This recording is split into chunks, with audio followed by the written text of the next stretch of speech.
Good morning all of you.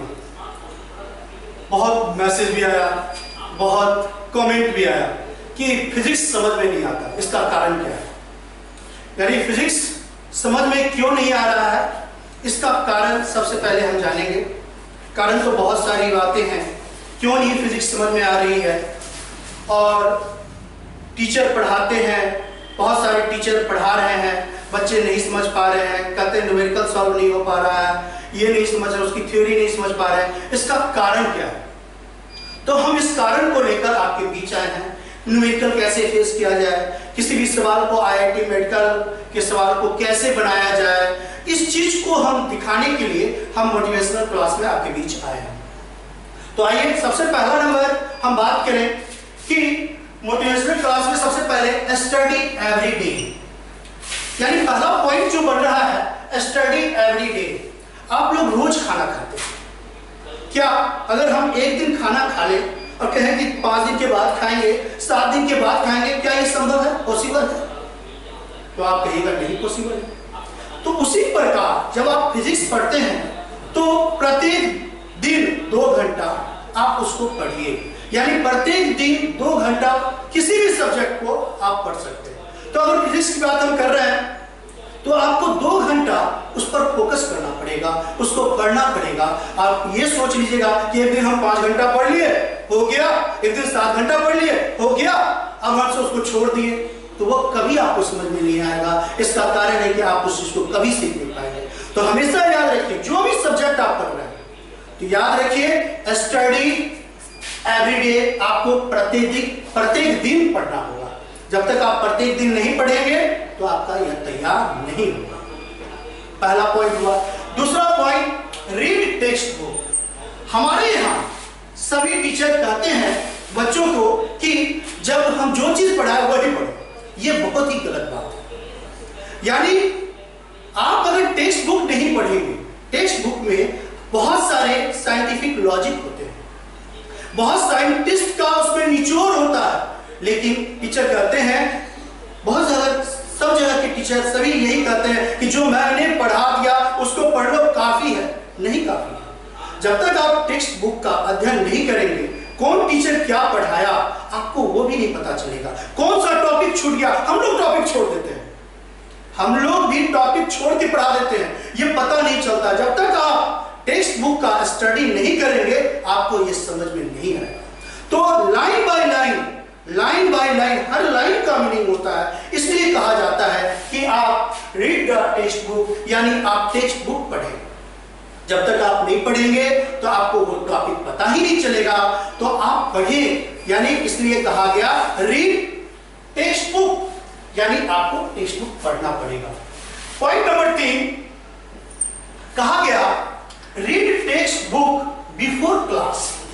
आपकी class होती है, जहां आप स्कूल में, कॉलेज में आप क्लास करने जाते हैं, कोचिंग में आप क्लास करने जाते हैं, आपको टीचर पढ़ा रहा है, आप टीचर जो आपको पढ़ा रहा है आप उसको देख रहे हैं, आप पढ़े हुए नहीं होते हैं तो आपको वो बाउंस करता है।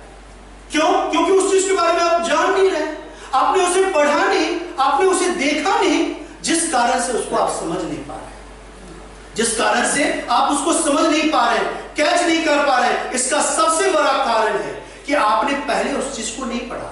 टीचर के पढ़ाने से पहले पढ़ना चाहिए। जब आप उसको पढ़ लोगे, गहन अध्ययन कर लोगे, तो आपको वो चीज समझ में आए, तब जाके आपको पता चलेगा कि हमने क्या सीखा। तो क्लास में जब टीचर पढ़ाएंगे तो आपको वो चीज समझ में आएगा, आप उसको फिर घर पर जाके देखोगे। तो घर पे जाके देखोगे जो पढ़ाई हुई चीज है, तुम पढ़ के आए हो, टीचर ने पढ़ाया, जो शिक्षक ने पढ़ाया तुमको दिया, आपको वहां पर मतलब जब आप पढ़े हुए रहेंगे तो आप उस पर अंडरलाइन करेंगे, ये चीज हमको समझ में नहीं आ रहा। तो टीचर बता रहे हैं, उसमें आप हाथ खड़ा करके पूछते रहोगे, सर जी हमको ये बताइए, नहीं तो आप नहीं सीख पाओगे। इसलिए सबसे पहले आपको ये हमेशा याद रखना होगा कि टीचर के जो टॉपिक पढ़ा रहे हैं उससे पहले वो टॉपिक पढ़कर आपको क्लास भी जाना होगा, चाहे स्कूल की क्लास हो, कॉलेज की क्लास हो या किसी कोचिंग की क्लास हो। तो आपको पहले पढ़ना होगा, तब क्लास में जाना होगा, तभी आपको समझ में आएगी। चौथा पॉइंट, अटेंड क्लास एक्टिवली। बच्चे क्या करते हैं, क्लास में गए, दूसरे बच्चे को अपना कुंठी पढ़ते रहते हैं, देख रहे, इस कारण से या इधर करते रहते हैं। क्यों? क्योंकि उनके पास पीछे से कुछ नहीं था, इसलिए ऐसा होता है। तो आपके रूम में जो क्लासरूम में जो टीचर या स्कूल में जो टीचर आपको पढ़ाते हैं, उनको आप ध्यानपूर्वक उसकी बातों को सुने, उसकी बातों को गौर से सुने, उस पर ध्यान लगाएं कि आखिर वो टीचर क्या कहना चाह रहा है।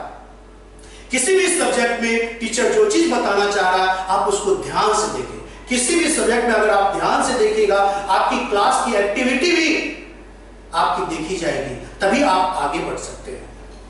Next point, solve example. आपकी किताब में एग्जाम्पल दिया रहता है। बच्चे क्या करते हैं, एग्जाम्पल को देखकर सर ने कहा कि एग्जाम्पल बनाओ, तो वो उतार के ले आते हैं। ये गलत तरीका है। आपको जब अगर एग्जाम्पल के रूप में बताया जाए, अगर आपको कहे कि एग्जाम्पल बनाने के लिए, तो आप सवाल को लिख लीजिए और तब उसको सॉल्व कीजिए। जब आप उसको सॉल्व करेंगे एग्जाम्पल को, फिर देखिए कि मैंने जो बनाया वो तरीका सही है या किताब में दिया हुआ वो मेथड सही है, वो तरीका आप देखिएगा तो बहुत ही आगे बढ़िएगा, जिस कारण से आपका विकास नहीं होगा कि हमने उस सवाल को इस तरीके से बनाया, अब ये सवाल ऐसे बनेगा, तो वो एग्जाम्पल आप देखिए, फिर ऐसे भी बनता है क्या? तो आप एग्जाम्पल देखिएगा तो आपको और भी मजा आएगा और उस चीज को फिर आप बनाइएगा, फिर देखिएगा, तो इस तरह कीजिएगा तो आपको ये चीज समझ में आएगा।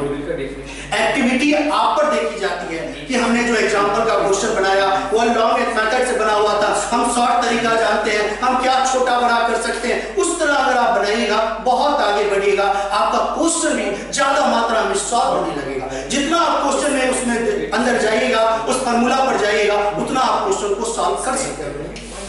नेक्स्ट पॉइंट, सॉल्व प्रॉब्लम मोर।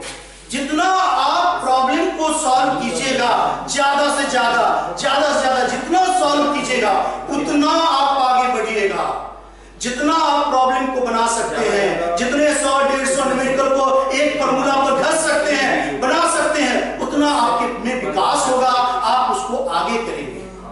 आप बोलिएगा कि उसमें सवाल हमको समझ में नहीं आता, तो आप जब क्लासरूम में जाते हैं तो टीचर को ये बात कहिए। अगर टीचर नहीं बताएंगे, बताते हैं, कहते हैं बैठ जाओ क्लास में, कि बैठ जाओ, तो आपको कहा जाता है कि हम नहीं बताएंगे, हम अभी टाइम नहीं है, तुम आधे घंटे पूछ रहे हैं, कोई बात नहीं है। आप अपने दोस्तों में बात कीजिए कि तुमने ये सवाल बनाया है, तुमने ये सवाल देखा है। अगर वो भी नहीं बता पा रहा है, आपके टीचर भी नहीं बता पाए, क्लास में गए वो भी नहीं बता पाया, तो आप क्या करेंगे? तो हमारे जैसे बहुत सारे YouTube पर बहुत सारे टीचर हैं जो YouTube पर पढ़ा रहे हैं, आप अपना क्वेश्चन काट के उसमें डालिए, आपको सॉल्व किया हुआ आंसर तैयार मिल जाएगा, आप उसको कर सकते हैं। इसलिए मैंने लास्ट पॉइंट में लिखा है हेल्प यूट्यूब, यानी आप YouTube की मदद से भी पढ़ सकते हैं, सेल्फ स्टडी कर सकते हैं, टीचर का साथ हो या ना हो तो भी आप आगे बढ़ सकते हैं। धन्यवाद, थैंक यू।